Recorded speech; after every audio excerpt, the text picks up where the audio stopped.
Assalamualaikum warahmatullahi wabarakatuh. Salam sejahtera bagi kita semua. Baik, pada kesempatan kali ini saya Melvianisa Putri dengan NIM 210333024 dari kelas pendidikan fisika akan mempresentasikan yaitu mengenai klasifikasi media pembelajaran menurut penggunaannya. Namun sebelum itu, apa sih media pembelajaran?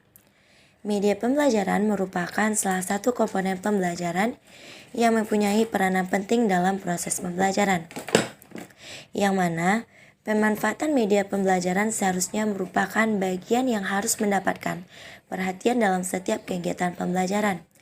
Oleh karena itu, guru perlu mempelajari bagaimana menetapkan media pembelajaran agar dapat mengefektifkan pencapaian tujuan pembelajaran dalam pendidikan. Lalu, apa saja sih klasifikasi media pembelajaran menurut penggunaannya? Menurut Suparno pada tahun 1988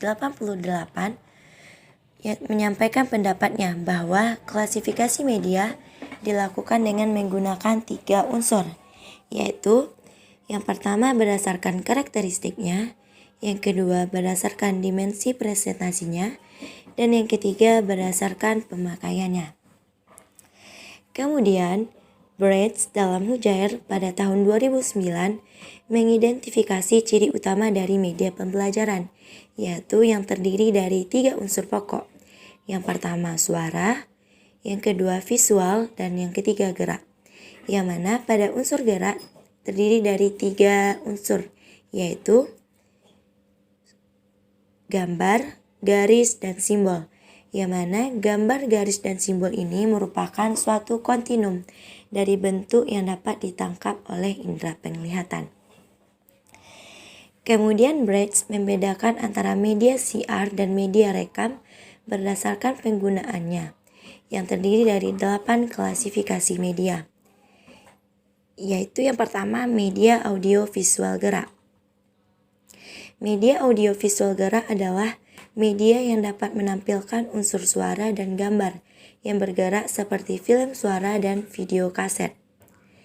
Yang mana kekurangan dan kelebihan dari audio visual gerak dan diam ini yaitu kelebihannya memberikan pengalaman belajar yang tidak mungkin dapat dipelajari secara langsung. Yang mana media audio visual ini memungkinkan belajar lebih bervariatif sehingga dapat menambah motivasi, semangat, dan gairah belajar.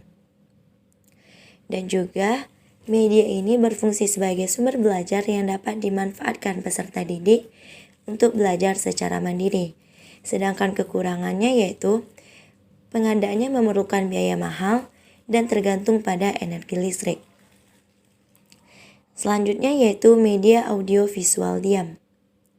Media audio visual diam yaitu media yang menampilkan suara dan gambar diam seperti film bingkai dan film rangkaian suara serta cetak suara. Selanjutnya, media audio visual semi gerak. Media audio visual semi gerak adalah media yang memiliki kemampuan hanya menampilkan gambar disertai dengan gerakan secara linear, jadi tidak dapat menampilkan gerakan nyata secara utuh. Kemudian media visual gerak.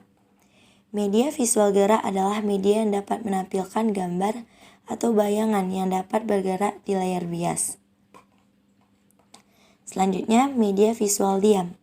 Media visual diam adalah media yang mengkomunikasikan fakta-fakta dan gagasan secara jelas dan kuat melalui perpaduan antara pengungkapan kata-kata dalam gambar. Selanjutnya, media semi gerak. Kemudian, media audio. Media audio adalah media yang isinya pesan yang hanya diterima melalui indera pendengaran.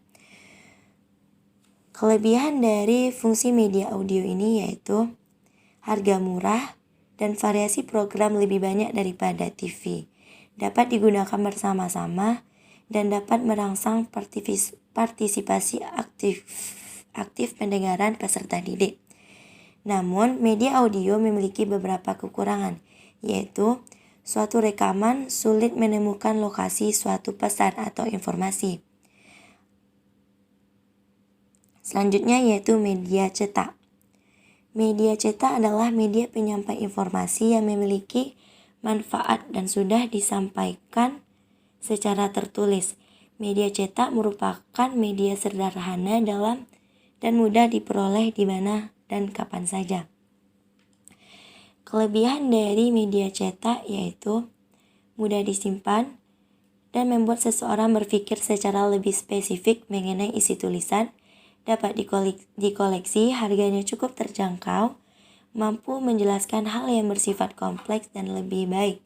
Kekurangannya yaitu lambat dalam memberikan informasi, sebab menunggu proses mencetak dan pendistribusian sebelum menyebarkan informasi. Allen mengklasifikasikan media menjadi 9 kelompok, yaitu visual diam, film, televisi, objek 3 dimensi, rekaman, pelajaran terprogram, demonstrasi, buku cetak, dan sajian lisan. Yang mana Allen mengkaitkan antara jenis pembelajaran dengan tujuan pembelajaran. Allen mengungkapkan 6 tujuan pembelajaran, yaitu